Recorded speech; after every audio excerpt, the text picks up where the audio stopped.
if you don't know anything about financial literacy and credit, how are you going to be able to put yourself in a good position? So you need to go get your financial coach. You need to get somebody like myself or somebody who really understands what finances is. They can tell you how to break down your credit profile. I can look at a credit profile and tell you what your credit score is.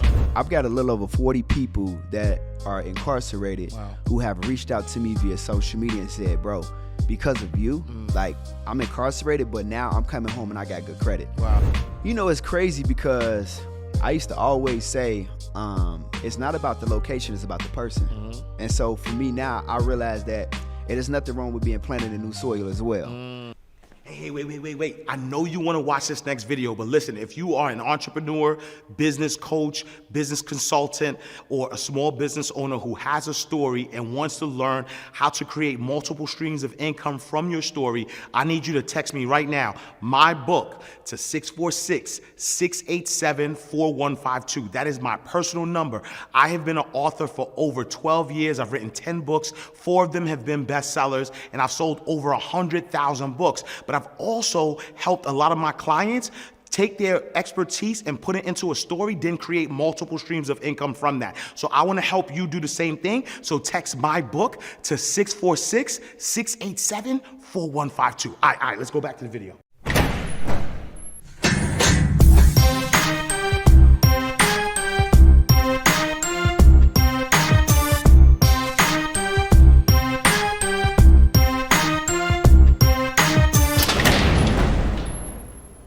All right, so welcome to another awesome episode of Inside the Vault with Ash Cash, the greatest money mindset show on the planet.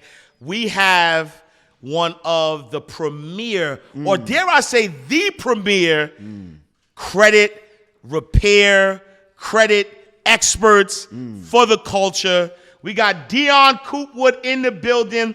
But beyond being a credit repair or credit expert, he is a mindset and financial literacy coach raised in Chicago, residing in Atlanta, showing individuals and small business owners how to leverage Metro 2 compliance to start, grow, and scale their business. Absolutely. What up, brother? How you doing, man? I'm all good, baby. Yo, so here's the deal, man. I want to come out the gate swinging, right? Because I've been, in the financial education space for over close to 2 decades, actually.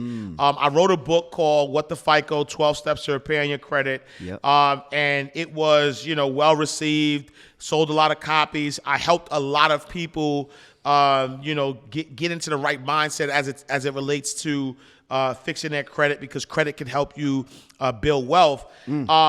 But you've been introducing this concept of Metro 2 to the culture, and I think it's like a breakthrough. It's like a phenomenon. But then you took it a step further, right? You took it a step further, and you have like literally created software that could really help people like fix their credit, like almost like a automation. So I want us to talk about that. But before we go there, for those who may not know, who is Dion Coopwood, man? Man, like you said, born and raised on the south side of Chicago. Just one of those people who just want to just give people a better opportunity. I think that life grants us all the opportunities that we want, need, and got to have. And it's really up to us to go out there. But I know that you need some pillars in the community who can help you go from where you currently are to where you're looking to go. And so my life goal is just to help people just, elevate and get to that next level. And what is Metro 2? And why did you choose, why credit? Like, why is credit the vehicle or the thing that you've used to help, push people's lives to the next level? All right, this is what's crazy. It's, most people, when they are doing something, it's kind of like, and they're not successful with it, most times because they just kind of pulled something out of nowhere and they trying to try something new, or they trying what they saw somebody else do. For me, when I left my job, it was great. Making $130,000 a year, working 4 days a week. It was something inside of me that said, this can't be it. I said, it's just not it. And so I walked away from a great job at that time, and I leveraged my credit. So I had $40,000 in credit that I leveraged in order to start the journey that you're seeing now. And so for me, I said, you know what? If credit was able to get me through the last 7 to 8 years, I'm going on 8 years of entrepreneurship, 8 years I'm mentally unemployable. all off of having $40,000 in credit, leaving a job. I said, if credit could do this for me, I wonder if I put something together, if I make it make sense, if I can help other people, how many people can I really help? So I say, you know what? Credit has done me good, and I want to be able to give this information to everybody else. So that's the reason why we're here. That's the reason why I'm here today, because credit changed my life. Like I always tell people, when people see me, we go places, I always say, look, man, I love credit. And everybody be just screaming, I love credit, I love credit. And it's like, that's my thing, that's my motto, because I know what it has done for me. Like, it's crazy when you look at statistics and they say that 33% of Americans, which means that 1 out of every 3 people got bad credit. Wow. So that means that 2 out of 3 got good credit. Yeah. But it's crazy when you see people that say, well, man, I ain't got bad credit. I got a 700, but yet you financially struggling. Ooh. Explain to me why. Oh. Why you struggling and you got good credit? Why you got a 700 plus, but yet you're not leveraging it, right? And so for me, I leveraged my credit in order to get me where I'm at. So I say, you know what?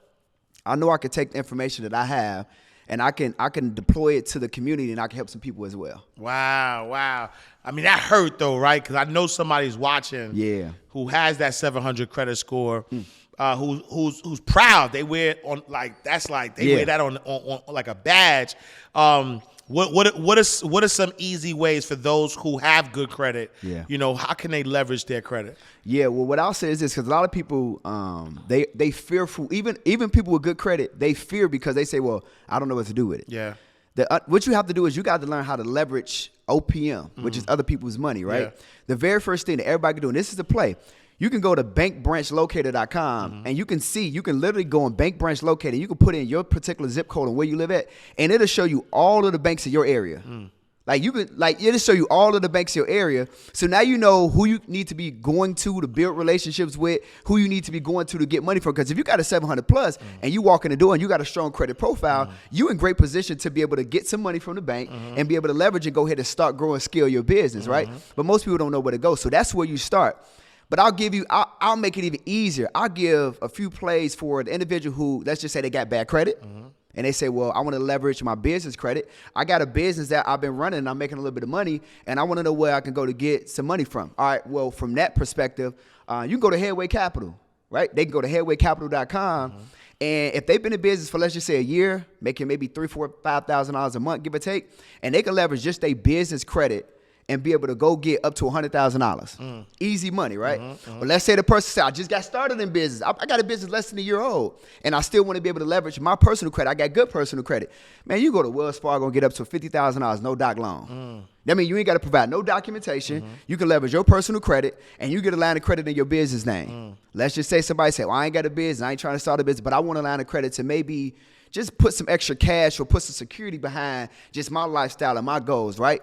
All right, cool. You can go to NASAFederalCreditUnion.com, NASAFCU.com, and just with just your personal credit, they give you up to $15,000. Wow. And they ain't even going to run your credit. That's going to pre-qualify you for the money. So you can see if you want to take the money or not. It's up to you. So my question is why do people have good credit, but they're not leveraging it, right? Wow. And so I hear this all the time, and I'm sure if somebody Googles it right now, you know, a lot of times people say, man, you know, there's a wealth gap. Yeah. You know, there's no access to capital. Oh, man. Right. And what you're saying right now don't sound like an access to capital problem. Nah. That sounds like an access to information, access to being connected to the right people, access to knowing the right plays. Yep. But to me, it sounds like if you understand, if you have good credit, if you understand the rules and how to access this money, that's plentiful, that you can have that access to capital, and now with that access to capital, you can now start using that to build wealth, you know, whether it's starting your business, whether it's getting to that, you know, buying an income producing asset. And so what about the people who don't have good credit, right? The people who have made some mistakes, don't have good credit. What's their solution? Well, the reality is that just because you have bad credit, you don't have to live with it. That's a choice. That's a decision. If you decide to live with bad credit, that's on you. That's a choice you made, right? It's just like being in a bad relationship. If you're going to stay there, that's a choice that you're making, right? So the concept is you need to be able to get you a financial coach.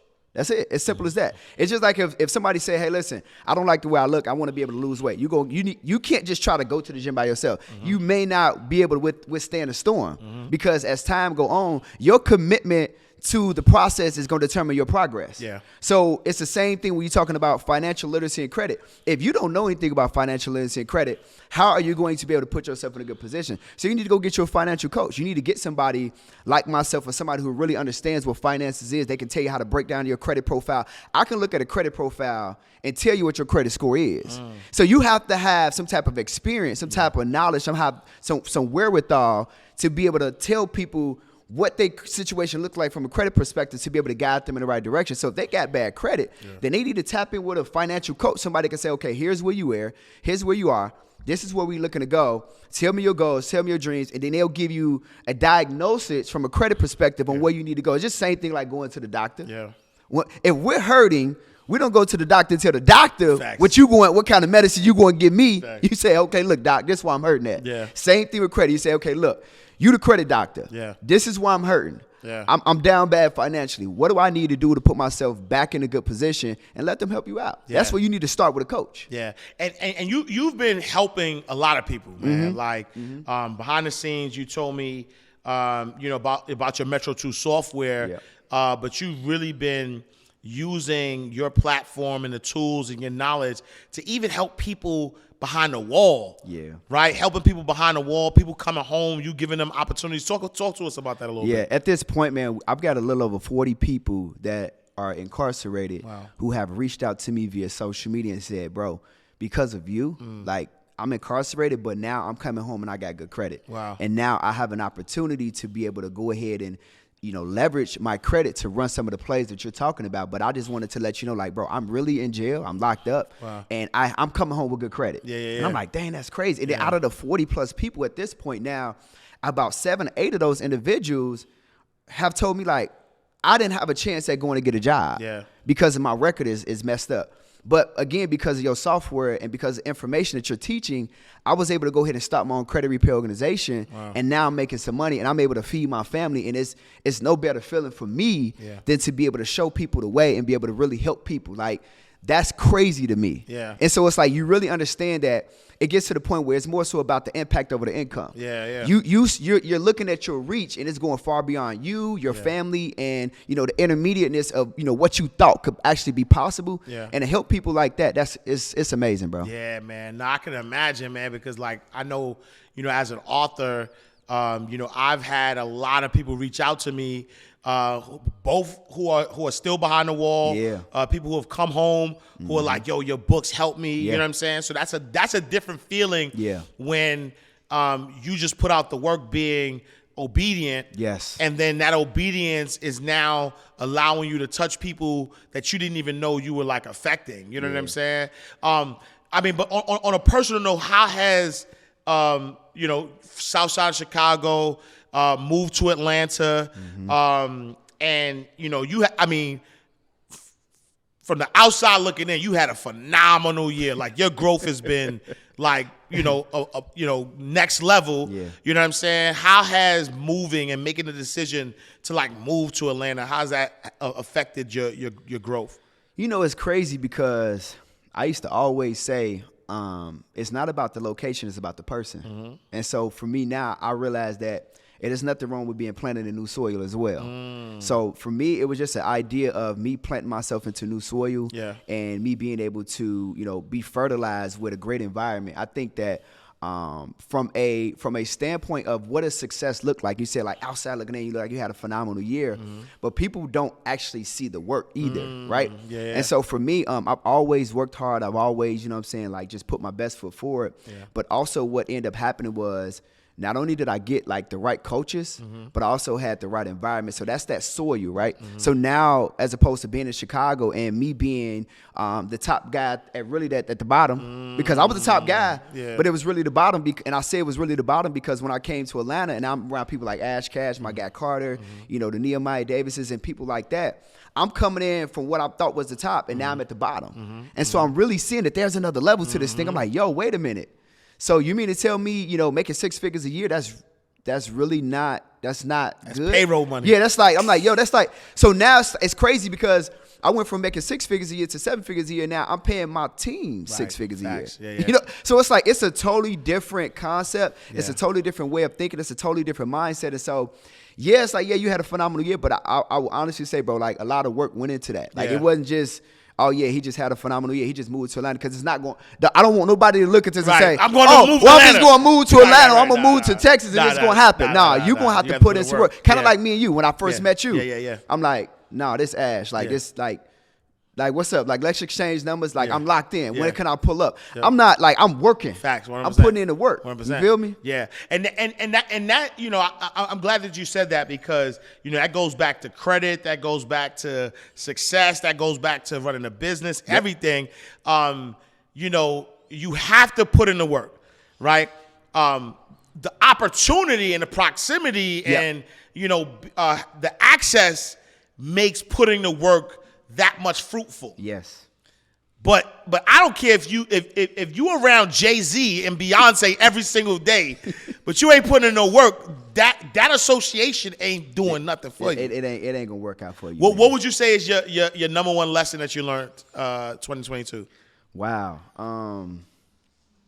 I think that I really finally realized that because I went to college and high school, and it's like I've watched people who went to college and they done more college than me, got more degrees than a thermometer. Yeah, and it's like you look at them and you like more degrees than the thermometer. Yeah, it's like I caught that. Why it's not working out for you? Yeah. And so for me, like the biggest lesson I learned is that a mentor and a coach can take you way further than a teacher and a professor can. Yeah.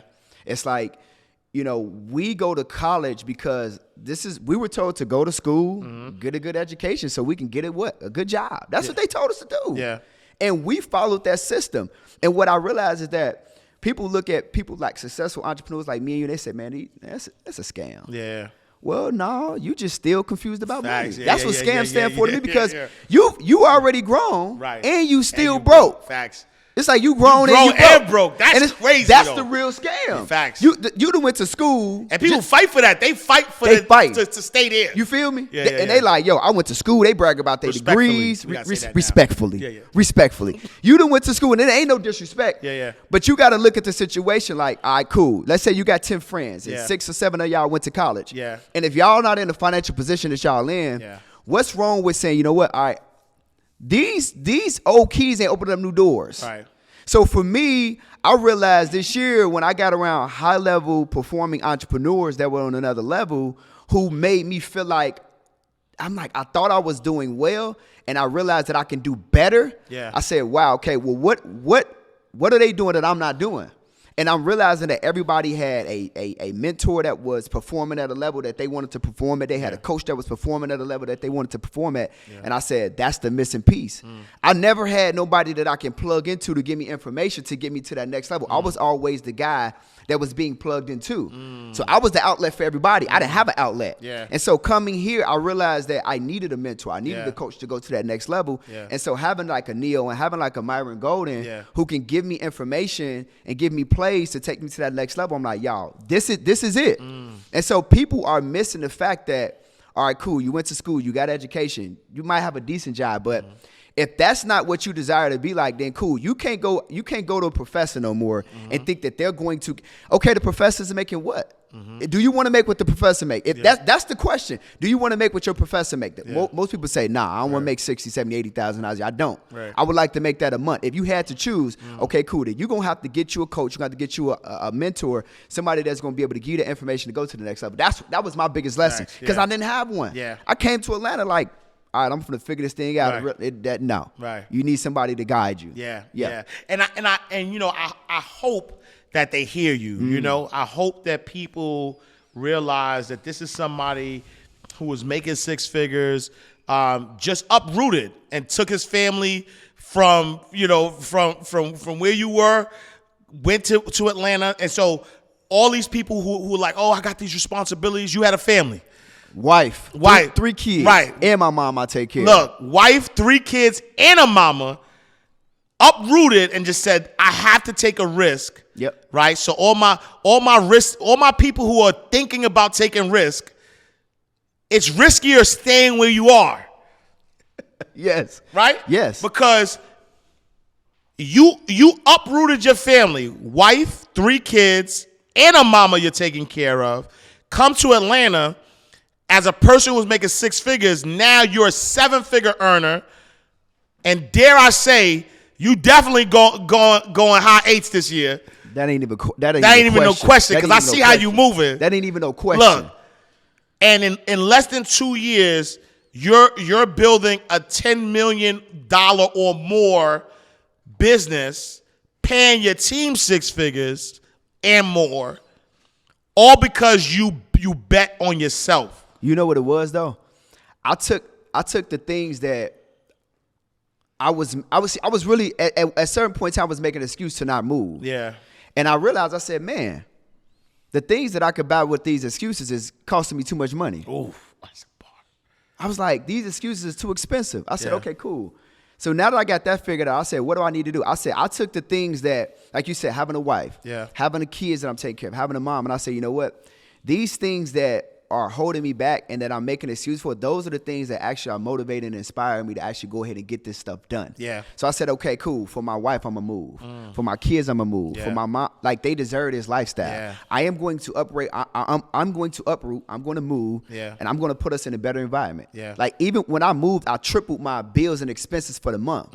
So that made me, I put my back against the wall. Wow. And I'm like, I gotta go get it. Yeah. I don't even have a choice at this moment, right? Yeah. And so for me, I'm like, everything that feared me, that made me be fearful of being able to just execute and go do it, I took that and I encapsulated that into motivation and inspiration. I said, all right, cool. I'm gonna go make it happen. Yeah. And you know, I want to pivot a little bit towards this risk, right? Like risk and unknown, right? Because a lot of times people have these opportunities and they see what they believe is change or the unknown and don't know how to deal with it, right? Yeah. And so lately there's been this phenomenon called artificial intelligence, AI. Yeah. And some people have embraced it. Yeah. Some people have looked at it and said, "Oh my God, these are the AI is bad. It's gonna take over the world. It's like doomsday. It's gonna stop everything." I know for myself, AI has been changing my life like fast. Like as an author, I teach people how to write books, right, and how to create a 6 or 7 figure business from their books. Yeah. Before it would take me, maybe a month, 2 months to write a book. I used AI and did it in 5 hours. That's crazy. 5 hours. That's crazy. Published it in 5 days. That's crazy. And now it's ready to sell. And you've done something similar with Metro 2, artificial intelligence. Talk to us about that. You know what's crazy? You said something profound that I don't know if they even picked it up.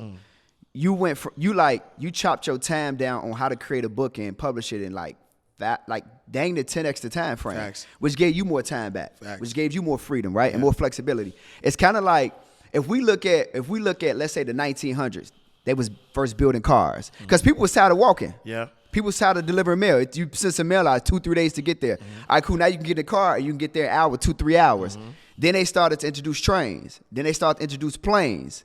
Now, it's people that still won't get on the plane to this day, right? Okay, cool. So that means that if you drive or take the train somewhere, it's going to take you 18, let's say 20 hours to get from Chicago to California. Well, I may take the plane to get there in 4 hours. I'm going to get there faster. Artificial intelligence is allowing people to get there faster. Facts. Yeah. So when I created the system, I said, okay, cool. I am going to give people the opportunity to have a cleaner, healthier credit profile faster. So instead of you trying to figure out how to put together the letters, instead of you trying to write the letters yourself, stand up all night. Listen, I done did this. I'm speaking from experience. We're talking about doing credit enhancement and credit repair.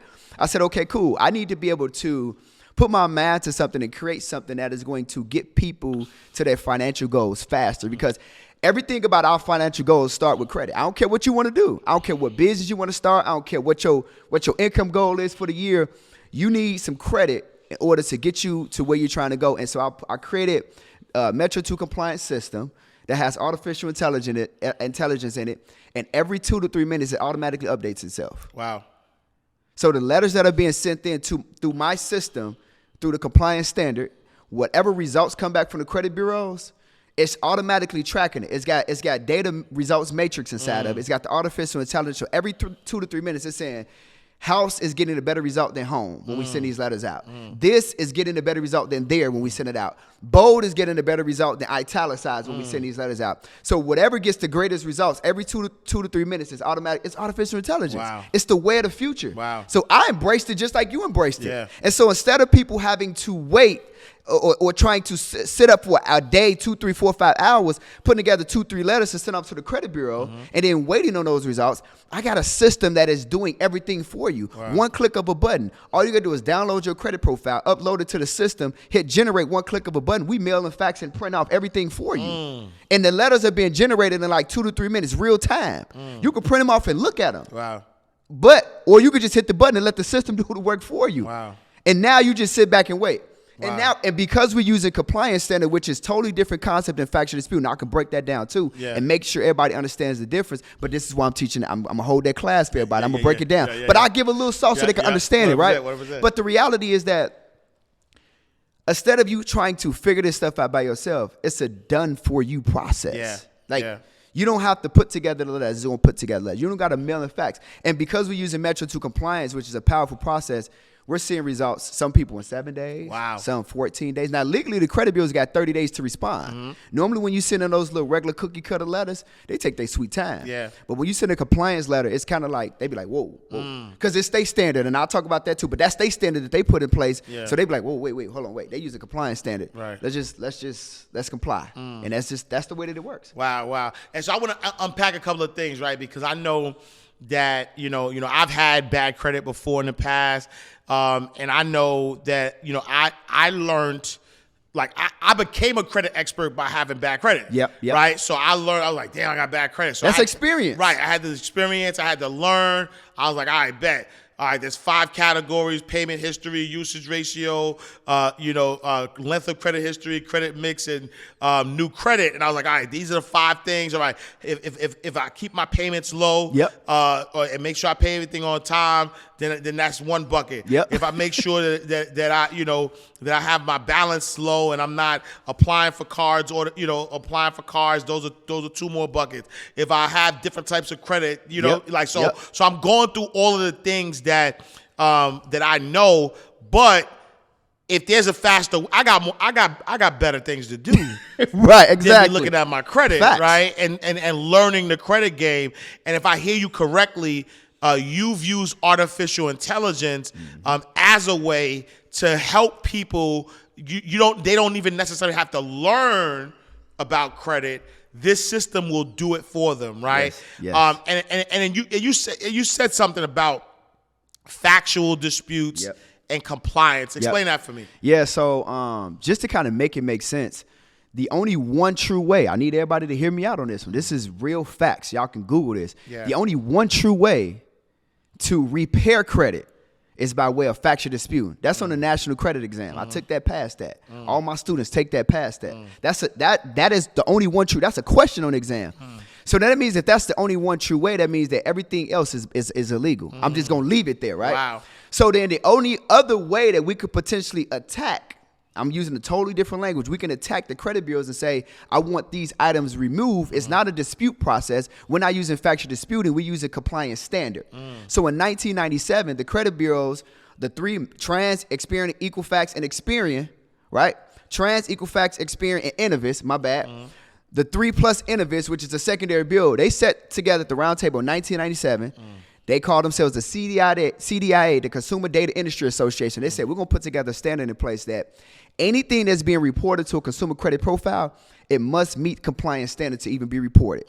So we're factual disputing. We're pointing out, and we're talking about the factual nature, the owner, whether I own the account, is everything verifiable and complete. So we're talking about what's being listed and the factual nature of it. Whereas with Metro 2 compliance speaks on reportability. Does it have the ability to even be reported? So there's 5 points of compliance, and we ain't got enough time to get into the 5 points of compliance. But I'm telling, like, there's 5 points in Metro 2 compliance, and one of them states this is one of the biggest ones for me. If a data furnisher, which is, let's say the person you owe money, you owe AT&T $1,000, they want to report it. If they want to report that, they must meet 5 points of compliance.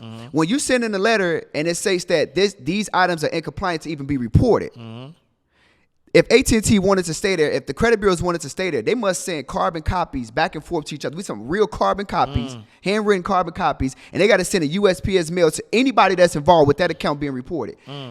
Ain't nobody doing that. Ain't nobody finna take they gonna say, look, this is not even worth the headache. This is not even worth the money. We good. So with factual dispute, we talk about what's being reported in the factual nature, whereas Metro 2 compliance say it can't even, it don't have the ability to be reported. Reportability versus what's already being reported in the factual nature of it. So when you send in that letter, you saying these items don't have the ability to be reported because they are incompliant to be reported.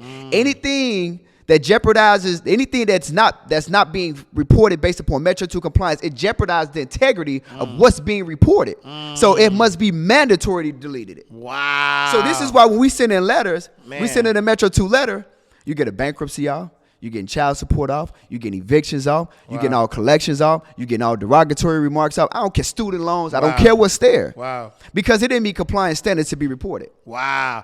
And so what kind of results are, like, that's crazy. What kind of results are you getting from that? Because first of all, I think being able to use artificial intelligence to determine, that, look, this not even in compliance, and just for my, it's almost like if I watch Law and Order a lot, right?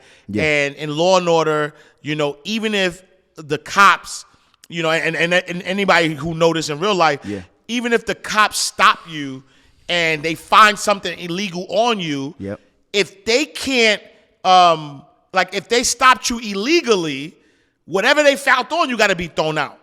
Right? See? Because if this was like if they busted my house without a warrant, or if they stopped me without no probable cause, like there's so many rules that law enforcement has to follow in order for whatever they find on you to be legal or admissible in court.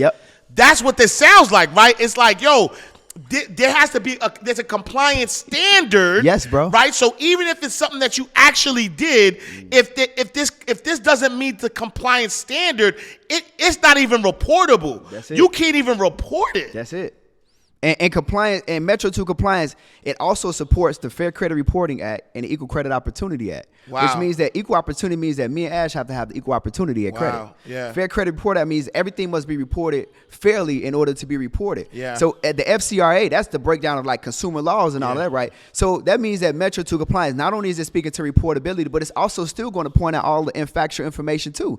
So it's still got a hint of factual dispute mixed into it as well, because it supports the Fair Credit Reporting Act. It's crazy, bro. Wow. And you know why that's powerful? Because, again, there's a lot of credit reports that are inherently just wrong. Oh, yeah. Right? And so a lot of us are accepting that we have bad credit, where sometimes it ain't really your fault. Nope. You really don't have bad credit. Nope. You are relying on somebody else who's probably tired, who's probably like not looking at things the way they need to look at it, and you're relying on them to tell you whether you qualify for something that can actually change your life, that can actually build wealth. Here's a big part. Watch this. You just said it. We're relying on somebody else, right?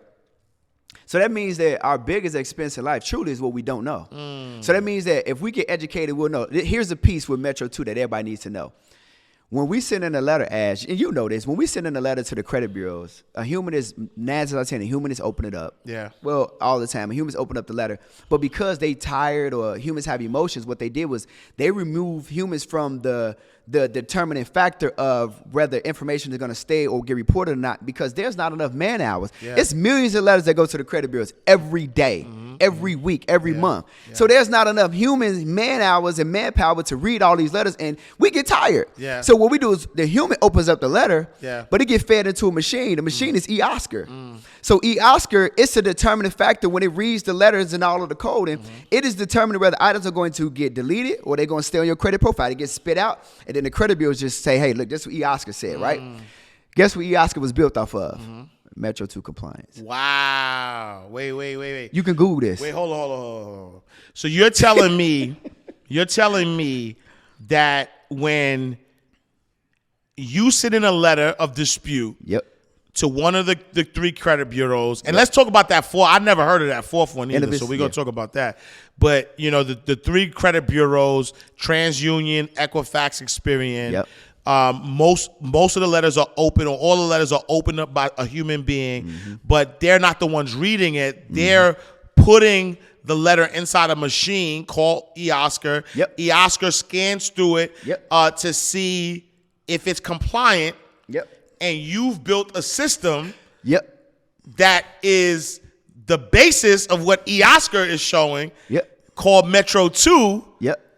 And that Metro 2 compliance is what's sending the letter out. So now it's almost like a cheat code, if you will, because now once you send the letter that's based on, it's like a cycle. You send the letter based on what the machine is going to use to the person who's going to open the letter and put it in the machine. That's exactly what I'm saying. You drop mic. You drop the mic. Yeah, bro. That's what it is. And so, and y'all can Google this. This is facts. You can Google what is eOscar. It says eOscar is an online, web-based, Metro 2 compliant online system. Wow. So it's basically it's built off Metro 2 compliance. It has all of the coding and all of the documentation. So with my system, just for everybody who they watching, they saying, well, what is the name of his system? Yeah. It's called Phenom, right? My system that I created is called Phenom, which is the root of Mr. Phenomenal, right? That's me. Yes, sir. So I created Phenom, and Phenom literally generates and creates Metro 2 compliant letters, and it has all of the coding that directly communicates with eOscar. So when you send in a letter, it's sending in a coding that's saying this account is incompliant, it must be deleted, incompliant, delete, incompliant, delete. Wow. And so eOscar just reads it and says, it's just a machine. It ain't no human. Wow. It ain't got no feelings. Wow. It just said, all right, cool. It said delete, okay, delete, all right, delete. All right, cool. Wow. The only thing that the credit bureaus can do at that time, because, again, if y'all don't know this either, this is good information for y'all to know. When you default or not pay somebody and they want to report it, right, or anything that's being reported on your credit profile, the credit bureaus are getting paid to report. So when you got a T-Mobile bill, T-Mobile is paying the credit bureaus, let's just say $25 a month. They saying I got to pay them $25, $25, and $25. So the credit bureaus is like, dang, they sent in a letter. They sent in a Metro 2 compliant letter. Let me try to stall them out. So they're trying to send you a stall letter because they already know they not a complaint, but they want to still get paid. Right. So they're trying to send you a stall letter to try to get you to not send out another round of letters or whatever. Man, keep going. If you ever get a stall letter from the credit bureaus, you got to just keep going, because the truth is that they get paid to report these items. So they got a quota. They try to make money too. Facts, yeah. They ain't no non-for-profit now. I want to say I looked at a report that said the credit bureaus made like $2.1 billion off of reporting. And most of it is wrong. And reporting. most of it is wrong. Yeah, there was like you said, there was another study, and that study showed that it was like 60,000 people in like an 8-month time frame that complained and said, yo, I got inaccurate information on my credit profile. And that was just the 60,000 that of complaints that they decided to open. It was millions. But when they read them, like 80 to 90% of those 60,000 complaints, like people that was sending in like to the credit bureaus, it was all complaints saying, this is wrong, this shouldn't be there, this is shit. So it's like you got people that's really like, you sitting at home and you got bad credit and you okay with that. Yeah. And you got somebody else that's holding you back from being able to live the lifestyle that you want, the lifestyle that your kids want, the lifestyle that your family deserve, the lifestyle that you desire, because credit is holding you back. Right. Like credit is the gatekeeper. I mean, I don't know how people ain't getting this. Facts. Yeah. Like this is real. Like I promise, all of the success that I've been able to obtain is me leveraging my credit. Yeah. Having an unlimited Amex, having a Discover card, like $20,000, $30,000 limits. You can go and do anything. Anything, bro. Like for me to have right now, and this ain't bragging or nothing. This is I got $1.2 million in credit, leverageable credit. Yeah. So it's like, where can I not go? Right. Facts. What can I not buy? 100%. And this is just me just having a good credit score. Right. And I ain't even got an 800. Right. I got a 760. Right. A 760 has got me in the door for everywhere. When I go, I get special treatment. Absolutely. They opening the doors. Absolutely. If I go to the car, like they like, we don't need no proof of income. Facts, 100%. You clearly doing something right. Yeah. So why won't you say, okay, let me start taking this credit thing seriously. Yeah. Let me stop just being okay with the lifestyle that I got. Let me go get what I deserve. Yeah. Because it's home ownership out there for somebody. Absolutely. Right? It's the car that you really desire out there for somebody. So that's why Bro, I ain't told, but I'm gonna do a free class for everybody. I'm gonna put everybody on game. All they gotta do is go to www. I got just for the insiders, y'all. That's it. Exclusive. Man, talk to us, man. Go to www.metro2.live. I'm gonna do a free. I'm gonna spend like 2 hours with them. I'm gonna break down the whole Metro 2 game. I'm gonna break down my software. I'm gonna show you how to use it. Yeah. I'm gonna do 3 things. I'm gonna show them how to prepare their own credit. Yep. I'm gonna show them if they want to use the system and the software, which is super easy. I'm gonna show them how to start their own credit repair business because there's people out here need help. Yeah. If 1 out of every 3 people got bad credit, that's an income opportunity. Facts, and then if you already running a credit repair organization, you use factory dispute, and you struggling getting results, come on my way. I'm gonna show you how to scale your business using my software. I got them, bro. Look. Then I'm gonna give them my Metro 2 book. I'm gonna give it to them for free too, so they can come to the class well versed. Just for your people, bro. I got them. Let's go. So yo, listen, y'all gotta go. You said Metro 2 live. Yep. www.metro2.live. .live. It's the number 2. Metro number 2.live. And we'll have it, somewhere on the screen, Yep. so and in the description, so y'all can tap in.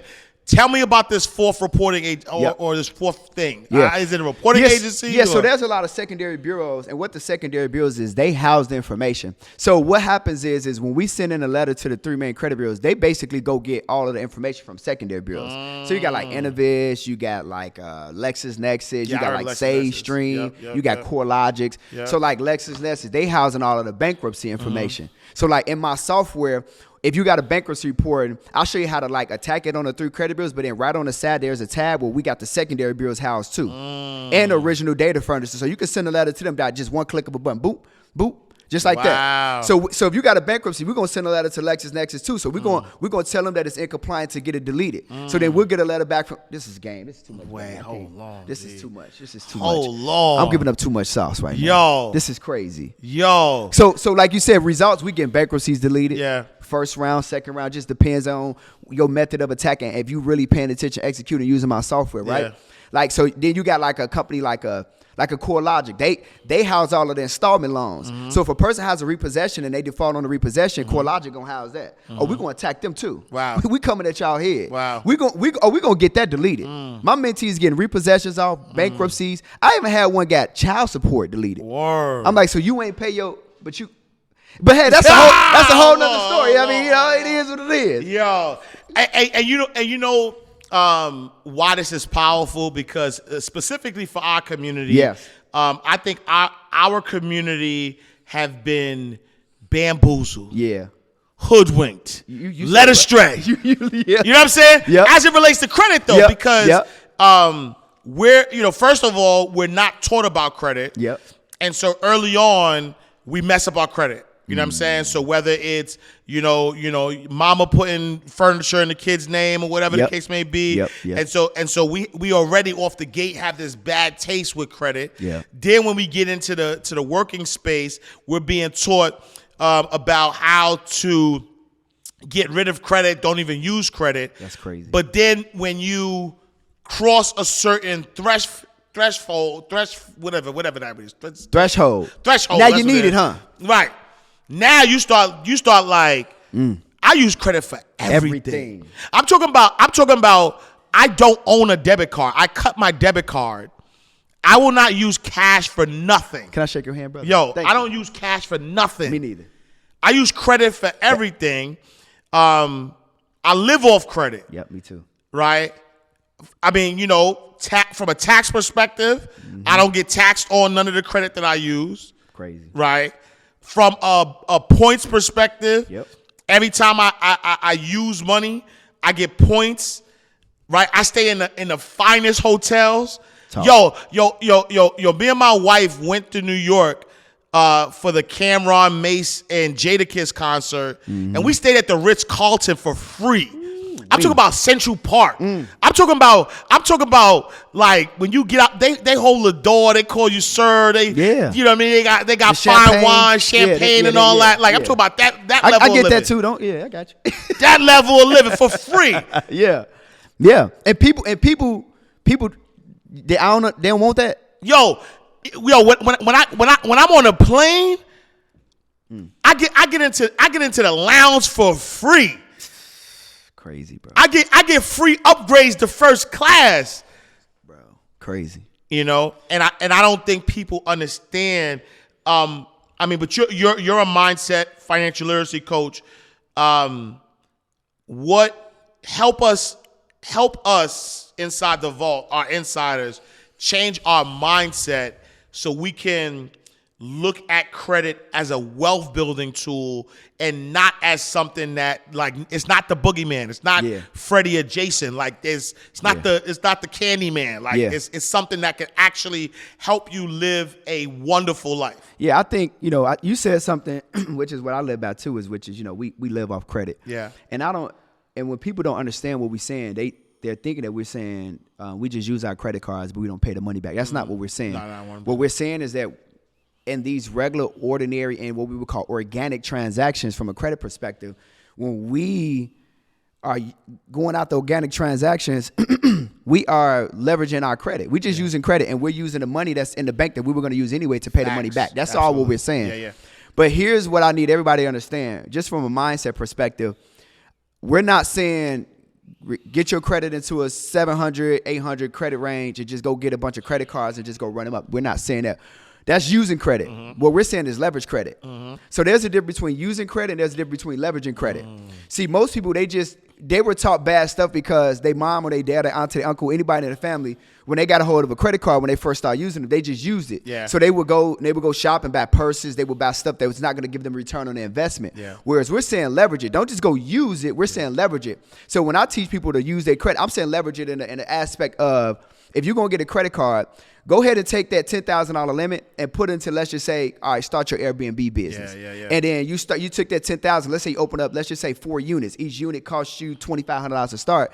Now that $10,000 that you put into the Airbnb units, if they bring you back, let's just say $1,000, let's just say each unit is only give you $1,000 back a month. That means that if we're getting 4 units, we get $4,000 back per month. That means that by the time we get into 90 days of having these Airbnb units, we could pay the bank back $10,000, but now we got $4,000 hitting our bank account every single month that we can't stop.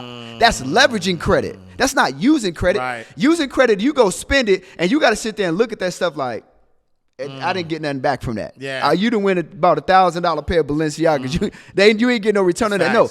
Go ahead and leverage that credit to make it an asset, make it bring it income. Right. Then when you get that income coming in, that's producing, then you go buy the Balenciagas. Then you get the purse. Then you get the shoes. Then you get your hair. Then you take the trips out the country. Yeah. When y'all see people living these lifestyles and y'all say, well, I want to be just like them. Yeah. It's not that they just went and got a credit card and just swiped it and with no means of paying it back, because now they're going to repeat the cycle.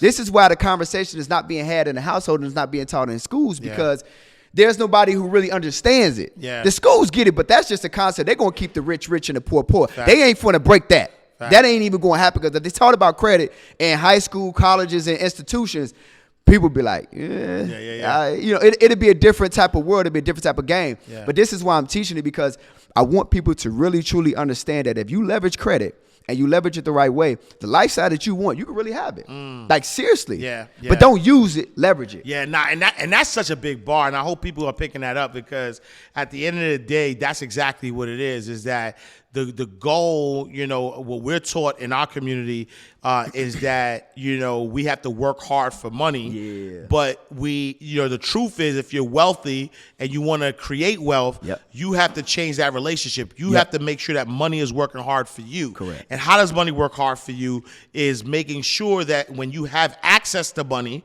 right, whether it's your earned money or other people's money, you're taking that money and you're leveraging it. Correct. Right? That's the key word. Leverage. You're leveraging it to create income producing assets. Yep. And then now you're allowing those assets to actually pay you. That's the piece. Right? And then now, and so here's the deal. It's a bar. Catch this. When you use money, you lose money. Oh man, yeah. When you leverage money, I couldn't find something that rhymes with leverage. You know what I'm saying? But y'all get what I'm saying, right? You use money, you lose money. Yep. You leverage money. Yep. You something, the money grows. Yeah. You know what I'm saying? So all right. So y'all, look, y'all need to take Dion's free class, Metro2.live. where he's giving you a free ebook. Yep. He's going to break down this Metro 2 compliance to everything you need. This old way of thinking where it's just factual disputing, learning about the 35, 30, 15, 10, 10, where it's payment history, usage ratio, length of credit history, new mix, new credit mix. Like, yeah, that's cool to know, like, just to like, all right, here's the knowledge. But when you learn about Metro 2, right? Metro 2 compliance, like what is it that your credit has to look like, your credit profile has to look like in order to be compliant, and that compliance is what your credit score is being judged on. When you learn that game, you will be in the best position to learn how to leverage credit, and I'm sure you're going to go over that as well. Oh, yeah, I got you. Yeah. Right? How to leverage credit, because I think that's also the thing. Yeah. Is that we don't want people to have, now all these people have these great credit scores, and they don't know where to go. Doing it, yeah. Now, I speak on that. I touch on that in the free class too. Like, and I teach that, man. That's big, because it's like, okay, now I got good credit, then what? Right. And so the fear of the then what, I address that too. So you gotta know what banks to go to, how to apply, why should you apply, what money you want. Because like I was talking to a young lady the other day, and she was telling me how she made a mistake. She's like, I had good credit. Yeah. She's like, now I made a mistake. She said I went and got a card, and she was like, I didn't know that it was a charge card. And she's like, I didn't know that. Yeah. And so I teach on the difference between a revolving line of credit and a charge card. Revolving is, okay, I owe you some money.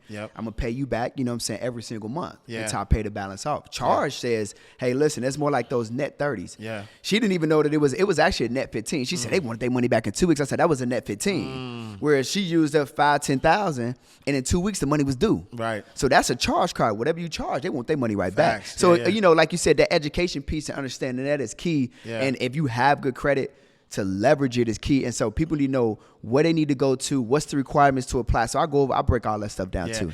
So you made the decision to like leave, your comfort zone. Yeah, for sure. You stretch yourself. You moved your wife, your kids, your mother, tripled your expenses. Yeah. They say pressure either bust pipes or make diamonds, man. And fast forward, great decision. Best decision ever. Best decision ever. If you could go back with the Dion that we're watching right now, we're sitting with right now, if you could give 18-year-old Dion some advice, what advice are you giving him? Oh, that's crazy. Man, I would have did a better job of not only just leveraging my credit, but leveraging OPA. So the first thing I leveraged was OPM, which is other people's money. Yeah. I would have been a advocate for leveraging OPA, which is other people's audiences. And then I would also tapped into leveraging OPR, which is other people's relationships. And so for me, I really just kind of realized the power in all of that. I'm looking at the relationships that I am creating with new individuals, and then I'm looking at, just by knowing certain individuals, I'm connected with other individuals, and then I'm watching people leverage me. Like I'm having relationships with people, and they're saying, hey, listen, I want to get tapped in with you, and then it gets them closer to other people too, right? And then also, like, one of the biggest things is, and this is why I tell my mentees, leverage OPM, which is other people's money, to be able to like go ahead and pay for a mentor. Like, you take the bank's money, pay for you a mentor, and then you run all of the plays, and you pay the bank back the money, but then now you got plays that you run and income, right? And those and you got those plays forever. Forever. Wow. So I'm leveraging OPM. Yeah. And then I'm leveraging, now that I've got that coach and that mentor from leveraging OPM, I'm leveraging that mentor's audience, OPA, right? And then that's just leveraging the relationship, or other people's relationships, and being able to not only get with your mentor, but then anybody that they're associated with as well. And so if I can tell myself something, I would have told my 18-year-old self that. Oh, that's powerful. Yeah. So like if we coin this the Dion's the Dion methodology, we're gonna call it ARM. Audience, relationship, money. Ooh, you just put me on something. You feel what I'm saying? Like, leverage the arm. Ooh, that's tough. Audience, relationship, money. Y'all heard it here first from Ash Cash. Leverage your arm. Leverage your arm. Ooh, that's tough. That's a bar. Dang. Hey, yo. Look, don't try to steal it. That's my stuff. Ash gave it to me. Leverage the arm, baby. All right, y'all. Listen, man. Again, make sure y'all go to metro2.live. Tap in with Dion. Take his free class. It's free exclusively for our insiders. Yep. Learn about Metro 2. Also, right, because I don't want you to miss this too, is that once you get your credit right, if you're someone that's like, yo, I want to figure out a side hustle or whatever, you can actually use his software. Yep. Matter of fact, you're not even using. You can leverage. Let's go. Right? Come you on. can leverage his software Yep. to now create a different stream of income for yourself. So tap in metro2.live. Yep. If people want to connect with you, where can they find you? Instagram is at Mr. Phenomenal Power. That's at Mr. Power. Facebook is just Dion Coopwood. All other platforms is at Mr. Phenomenal Power. All right, y'all. We are closing out the vault. Another awesome episode of Inside the Vault with Ash Cash. Make sure you visit us, InsideTheVaultShow.com. Follow us on all social media platforms at Inside the Vault. Me, I am Ash Cash. Make sure you visit me, IamAshCash.com. Follow me on all social media platforms at I am Ash Cash. And make sure you join the Abundance Community. Go to abundancecommunity.org. We got behind the scenes access. We got some gems that he did not give us on the show. So make sure y'all tap into the Abundance Community. Join us. We mastermind. We come together. We got chapter meetings. All of that great stuff. We appreciate you. Thank you so much. I need you to share this video. I need you to like this video. I need you to tag your friends. I need this video to go crazy. And also, I need you to subscribe to Inside the Vault. We're already in 26 countries, but we want to be in 100 countries. So make sure you subscribe, you rate, you review. All right, y'all. I'll see y'all next time. In God's will. Peace.